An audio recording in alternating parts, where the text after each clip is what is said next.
folks, it's Josh here, and this is Beekeeping Canada. I just made it into Winnipeg to do my annual spring shopping spree at the Beekeeping store, and I just wanted to go through a few of the things that I picked up. All of this was, or the majority of this was gathered from the spreadsheet that I keep that calculates what I'll need throughout the year, and I'll show you a bit of that later. But let's go through the list of what I bought here. So first of all, I bought one of these J-hook style hive tools. Last year was the first time in 8 years that I broke one, and I always like to have an extra one on hand, and so I bought two of these, one actually that I'm currently using. Next on the list,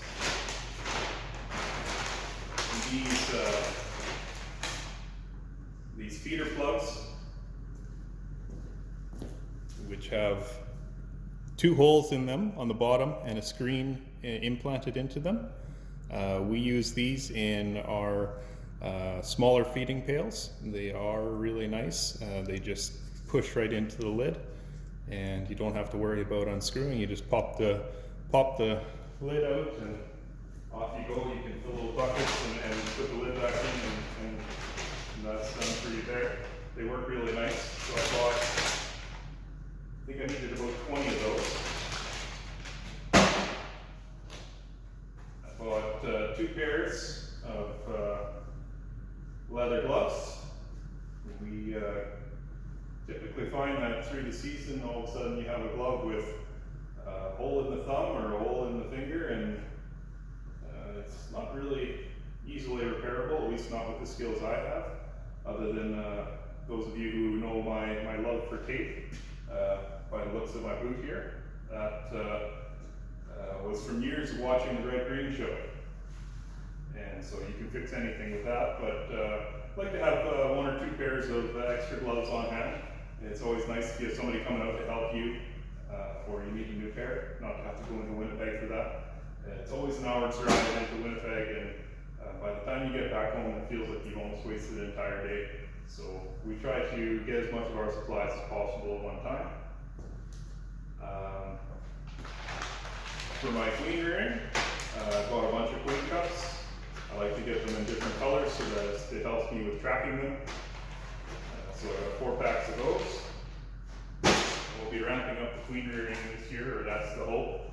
I've got a friend of mine, Brad, making some more mini nukes for me, and so hopefully by the end of the season we have those drawn out, and next year we can go full steam with 200 of them if we need. We'll see if there's a market for it, or if we're just filling our own and a few for some other people. But we've had good feedback on our queen so far, and if we can carry on that and people adjust their operations to making later splits, then they can definitely get those local queens into their hives. And to me, I believe they're superior, but everybody has their own opinions. So anyway, these are cell frames. I believe they're called cell frames. They've got 3 bars each, and I bought 5 more of those, so we'll be able to make quite a few cells once the weather permits that. I picked up Apivar, 100 strips of that. Still have some strips from last year. I believe there's about 40 or 50 of them from last year. This Apivar will do some testing in the hives to see what the mite levels are at. Our target for spring is really low. We know that if we can knock them back really good in spring, then we don't get those late summer issues. And when the honey supers are on and you have mite problems, that's never good. Your colonies will collapse, and there's really not much for treatments you can do with honey supers on. So we'll try and knock back those mites if it's needed, and get them as close to 0 as possible.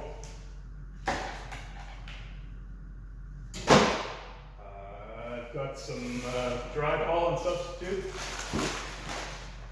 We always use 2 brands. I offer them both, and so we go with the Ultra Bee, and we also do Bee Pro. So I have 2 barrels out there side by side. They can choose as they need. Ultra Bee's a little bit more expensive. It smells a little bit nicer. I'm not sure. People say the bees take it down much more quickly, but I found that it's fairly even between the two barrels that they're taking it down.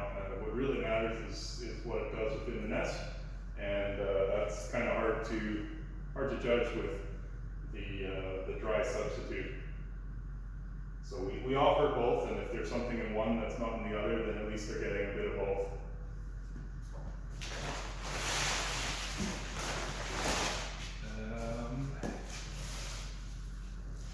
Next on the list, we've been using these global patties for 2 years now, maybe 3, can't recall. But the global patties, the ones we get the ones with 15% pollen content. The bees really love them. They take them down to the nest really quickly. We get the 15% pollen ones. Those of you who have watched some of my videos, you look around, there's not kind of a tree in sight.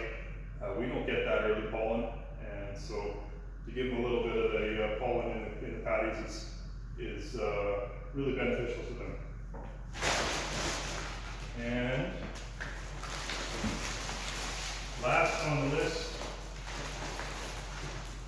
continuing on with my offering them a choice, I have the Ultra Bee patties as well. Ultra Bee patties have 18% crude protein, and according to the box, scientifically formulated complementary bee feed. That sounds like something that should definitely go in my eyes, but all kidding aside, I like to give them options as far as patties go as well. Same reason as I do for the dry substitute. If there's more of something in the one that's not in the other and they want it, they'll feed on that one. And so by giving them both, they take them both down, and yeah, it's really shows in our nest. So that's what we're looking for. That's the extent of my list for spring. And let's go take a look at that spreadsheet.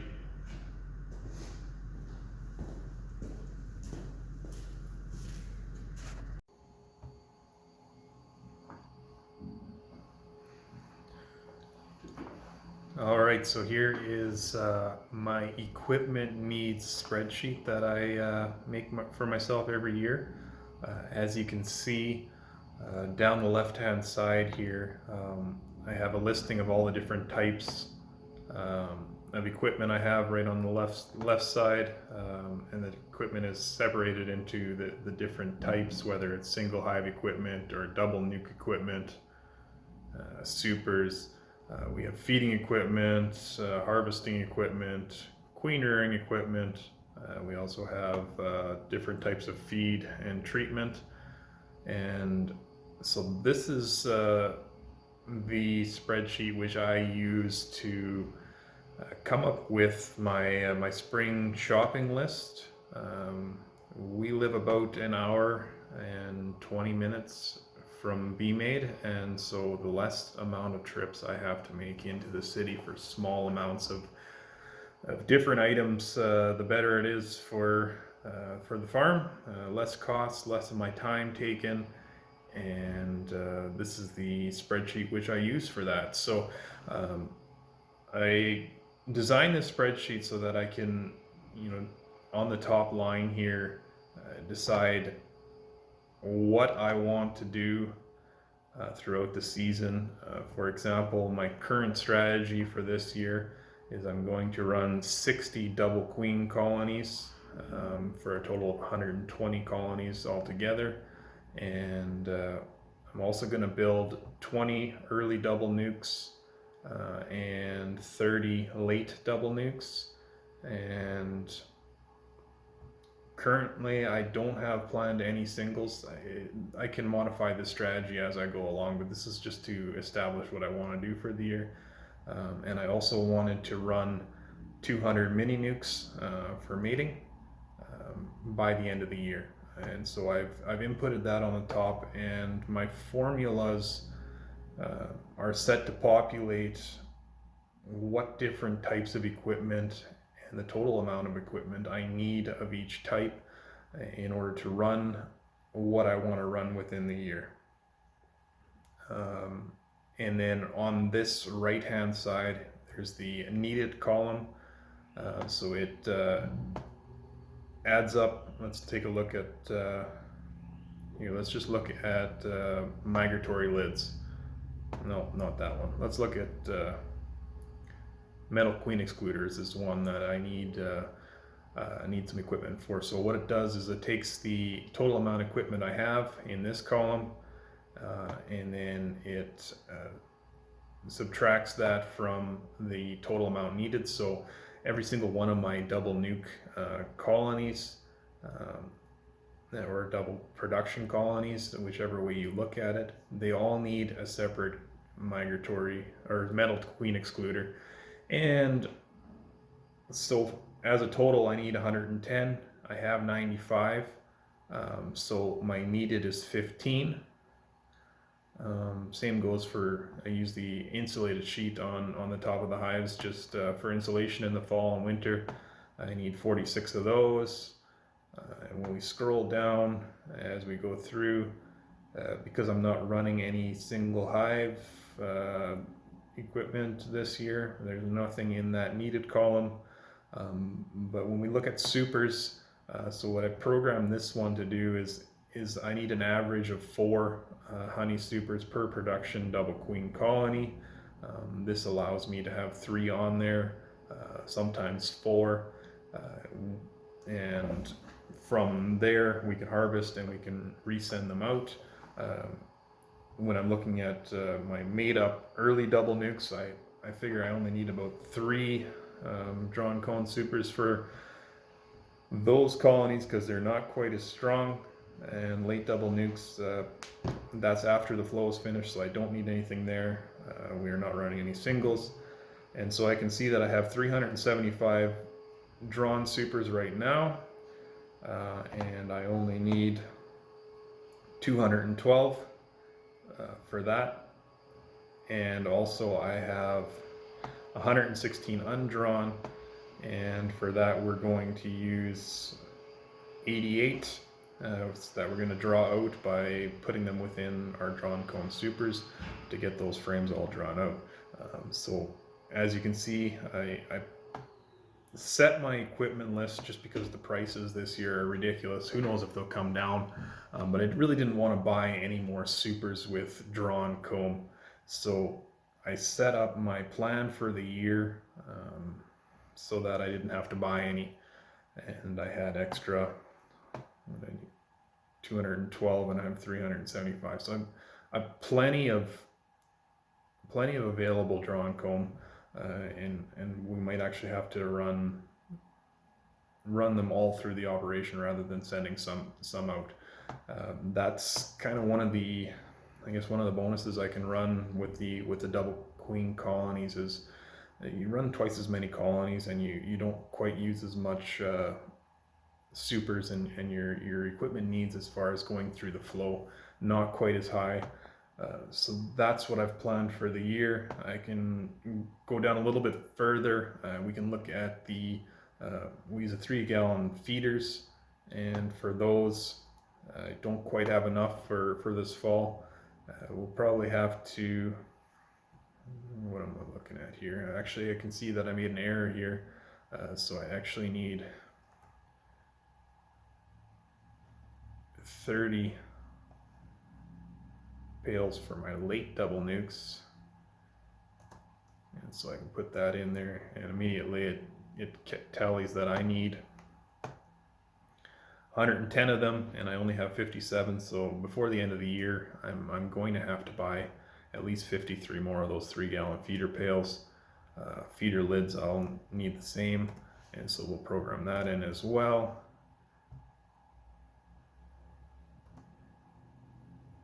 And I have more feeder lids than I have pails, because originally we were using 5-gallon pails when we first started, and I bought a bunch of feeder lids, and so now we're down to the 3-gallon pails. They're just a lot easier to use and more versatile within the operation, and so I have more than enough feeder lids for the season, so I don't need any of that.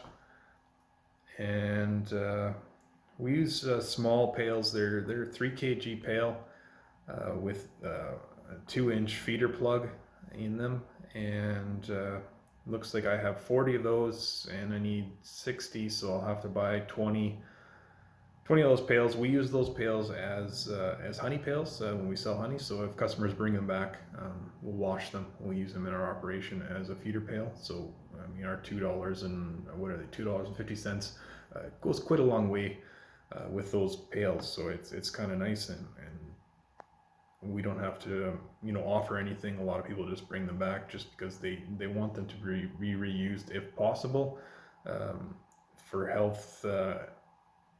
Safety reasons, we can't reuse those pails for selling honey to the general public unless somebody's refilling their own pail right at our farm, but we can use them within the bees. Looks like for harvesting, I have 60 of the, I believe it's conical bee escapes. And that should be more than enough for the entire operation. We don't need one necessarily for each hive. It would be nice just to be able to go through and do them all at once and strip them all at once, but it's not a necessary thing. I might buy a few of those, but it's just not on my list right now. And when we get down into the queen rearing side of things, we had 69 of my new style of mini nuke boxes, and I really liked those. And this year I decided, well, I'm going to ramp up my queen rearing a little bit. We're going to try and run or prepare for running 200 of them through the year. So a lot of comb needs to be drawn out, and we probably won't use 200 as a total straight from the beginning of the year. I know we won't. But if I can get them drawn out and ready for next year, and we can run 200 queens at a time, I think there is demand on those earliest Manitoba queens. Well, I know there's demand because I've already pre-sold my first round, or maybe my first 2 rounds, depending how many we're able to start with. But I've got 170 queens sold already, and so that really determined. And last year I knew I had people calling all the time if we had queens. So some people will say, well, there's not a market for queens because they come so late in Manitoba, but that's really not the case. There's people who understand and appreciate the value of a local queen and those genetics from Manitoba. We're continuing on the prior breeder who we got queens from has been doing queen breeding and selection in Manitoba for more than 20 years for sure. And so we'll continue to build off of that and bring some of that Manitoba genetics, as I would like to call it, to the Manitoba beekeepers. And so we need a lot of frames, quite a few boxes, 131 boxes and 682 frames. So I've got my buddy Brad. He is building those for me because I don't have access to a wood shop this year to do it myself, which I really don't have the time to do it either. So I'm really happy that he's willing to do that for me. Then we're looking further. We have the different smaller items that I know I need for queen rearing. So queen cages, cell bars, cell cups, and the frames for those cell bars to go in. So I needed quite a bit of items there, so we'll stock up on that. And very important in my list is feed. And so once again, it's calculating. I use the Ultra Bee and Bee Pro powder. I also use Global and Ultra Bee patties. So I've got calculations based off of what I think I need per colony, and that includes both spring and fall feeding. It's good to stock up here in Manitoba in spring on the patties you need because they run out and they don't reorder for fall.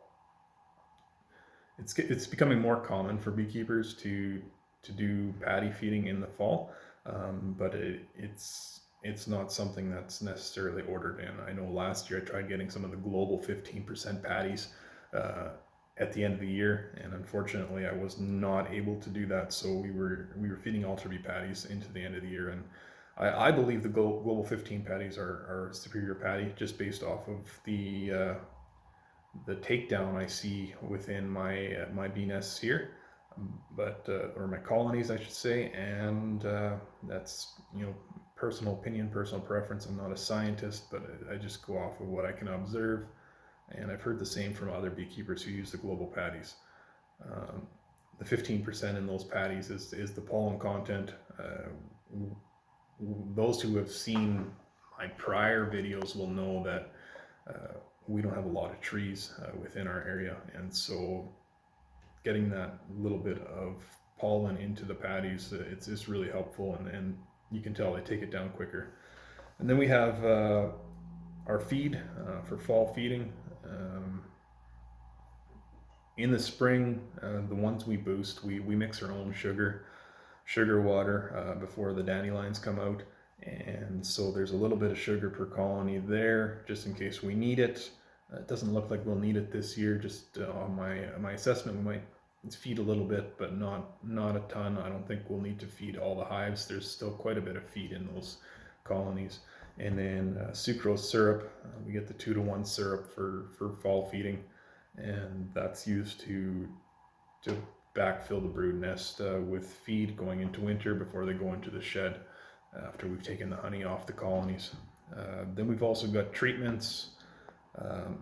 I only treat for mites right now in our apiaries, and so I've got apivar strips, and you need 2 per colony, and we do that with our initial colonies, so 120 strips for the first 60 of those. Now 60 is actually 120 colonies. I just call each box a unit for this purpose of this sheet. It just adds things up a little bit easier. So this sheet is connected to my second sheet here, which estimates the costs. So it pulls the amount I need from the other sheet, and it populates into this sheet. And I've got costs for most items, or estimated cost per unit, and it totals that for me. And then I can go through, I can say which date I need it for. I've got the vendors that I prefer to buy it from, and I often put the order date just to show that I've already purchased it into there. So you can see my estimated shopping spree for April was $1,830.50, and I've got most of that other than the sugar. I don't have any of the sugar. I'll buy that locally if I need it. And yeah, there's upcoming expenses for May. I can really estimate what I need there. And then we have June. I'll need some queen includers in June when we start honey, and feeders are needed for fall. Insulated sheets and sucrose syrups are needed for fall, so I've got those in September. And it really simplifies things for me. It's just, I come in, I plug in my values, and I look at my equipment needs list, make my orders. Usually most of my stuff is coming from BeeMade, and they're really good with a lockbox, so I can show up in the evening after work, or I can show up on a Saturday or Sunday, pick things up at their lockbox and move on from there. So that's been really good for after hours pickup. Very happy that they've begun to offer that to membership.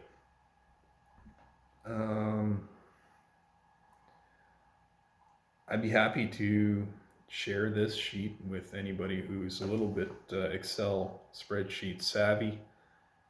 It's not really built to not wreck it if you don't know what you're doing, and it's fully modifiable. If you know a little bit about Excel and the formulas and things like that, you can modify it to your operation. This one's tailored to the equipment that I use. Some of the equipment is legacy equipment, and so I have that in there as well. But if anybody wants a copy of this spreadsheet, I'm happy to share it. I've put a little bit of time into it, but you can definitely use it for your operation. If you find it to be valuable, just let me know.